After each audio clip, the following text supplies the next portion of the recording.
So guys, that's something interesting what he just told me. We were talking briefly to him until he picks up the car. The point there is that he has found something on the drive unit in the back, and it's actually on the inverter and the cooling system. So there is residual material in the cooling system, and that residual material in the cooling system prevents appropriate cooling for the drivetrain or for the drive motor. And interesting enough for that is that it cools down so much, then it goes into super slow mode, and the car is almost not drivable anymore. And the problem is just only the pipings for that, and in the pipings and the residual calcium material. Hear the birds and see the sun. Side by side our fears are done. Oh, the good times just begun. Oh, we know what we have, let's hold on tight. Found what we're looking for in life. Call us crazy, but things are finally right. With you and I, the future.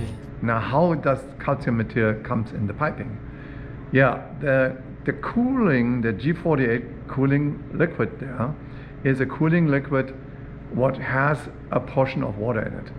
If the water has too much residual in the water of that cooling liquid, then you really have a problem, because then that calcium is basically slowing down the car. So the alternative what he found, we're going to present to you, and that's very interesting. So another thing what I think you found interesting. This is actually the cleaning pump, I guess, right? Oh? Yeah. So the both parts of the circuit for the drive unit, those are the jets. The jets always come right when I start to talk. Okay, here comes the signed unit. So here's the small rear drive unit. So what happens is there's two coolant paths in and two out. So the one of the ins is through the ATF cooler. So it's like a chiller valve or a chiller that like is used up in the front. So coolant goes through and Freon. But in this case, ATF passes through and then coolant passes through in a different part of that chamber and cools the ATF for the rear motor. And then the other side of it is for the inverter. So this is the inverter. You can see the orange cables that come in. These are the high voltage cables. So the inverter side and the gear set side where the ATF is, there's an in here, and then an out of here, and then out of the inverter.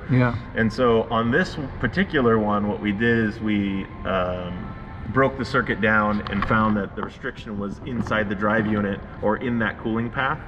And we found that it was on both parts of the cooling path. More often, it's on the inverter side. In this instance, it was both the ATF and the motor and the inverter side. So what we did is we hooked up this little transfer pump. We have a solution in here to help break up whatever is built up in there. We actually broke apart an inverter once before just to see what was inside. They don't come apart easily where you can put them back together. So that one was bad, so we knew it was bad, so we just broke it, because we wanted to see what was inside. And we actually found that it was like a clogged artery where there was a buildup or deposits in one of the channels for the row of IGBTs in the rear, or in this case it was a front inverter, and that caused a low flow or restriction condition in that one, and so the vehicle was reporting that fault. So in this instance, what we're trying to do is break that up. So this is the least expensive initial approach. The repair that Tesla quoted is replace the drive unit, which is totally understandable, because if there's a restriction internally, Tesla is we replace the components. We find what the failed component is and we replace that, and that's the approach and the policy. But that drive unit is $5,000. So. Right, yeah. So the customer got quoted at roughly about $5,500 total. That was parts and labor and everything, because it's a small unit. So the small units are a little less expensive than the large units. A new large unit is $6,000, I think, and then that's not labor. That's just the part. for a large drive unit. But this being the small, it was slightly less expensive, so their parts and labor quote was $5,500. This may end up costing in the realm of, I don't know, $500 to $1,000 total, just with time and some consumables. So you are pumping the material through, and then Yes. you put some dissolving material, calcium dissolving material. Yes. So it pumps it through. Right. Then you empty it out. And then we're gonna empty it, and we're gonna flush it with coolant. Flush it with coolant, Yep. and then you put new coolant in there. Right. Then So- we're gonna reattach it to the circuit. So if you look up here, Keep going. so what we did is we isolated just the drive unit. So this is the in to flush it, Yeah. and then you can see where this clamp is. That's from the car side, and then Yeah. it goes into this here, which is this three-way. So the inlet is here, and then this goes to the gearbox, and then this goes to the inverter. And then so we have on the other side the same thing where we basically isolate it from the car. You see that other clamp, and then this Yeah. is the out. So the pump is pumping into the drive unit on both circuits, and then out through here, and this is the pickup for the fluid that's inside the bucket. Yeah. Then it dissolves the material. Then you flush it with liquid with Yeah. actually G48. Is that right? Yes, yeah, With yeah. G48. Yep. And then after they flush it with G48, you fill it up with And G48. then, that's right. And So, then perform a purge could and be- make sure that the air is all out. Could be a problem with the G48 that the water has too much calcium content, and that's Maybe. why it clogs up. The mixture, yeah. See, I don't know. I mean, It should be distilled water with a G48. well, like right? distilled or deionized, because you Yes. don't want it to be able to be conductive in any kind. But we were talking earlier, and I don't know. I mean, just thinking through it, I don't have a solid theory on why. There's always going to be a small amount of air, and then Yeah. if you've ever seen, or most people have seen, like on Toyotas, when there's a little bit of their pink fluid that comes out, it always crusts up. Yeah. So when it hits, that's coming out of the closed loop circuit into the air. So maybe there's a small amount of air, and then as the vehicle sits for a time, that little bit of air mixing with the coolant, it's crusting up over time, or the mixture of the coolant versus the water mixture isn't correct. So, But isn't it a closed loop system?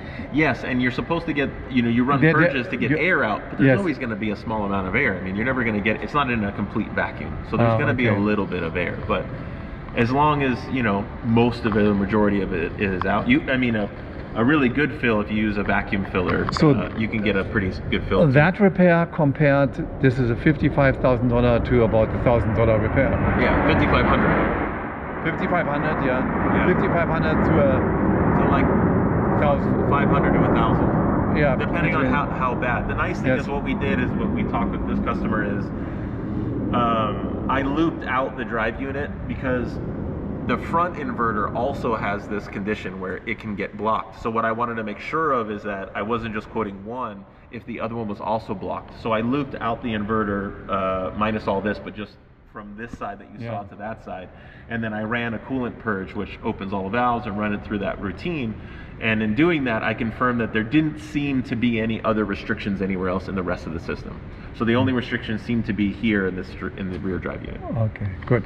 But we've, you get connected with some people here and there, and we've heard from some people that they have recently discovered the same thing, and they're trying to, I think they pushed it back to engineering, so they're looking for an internal solution.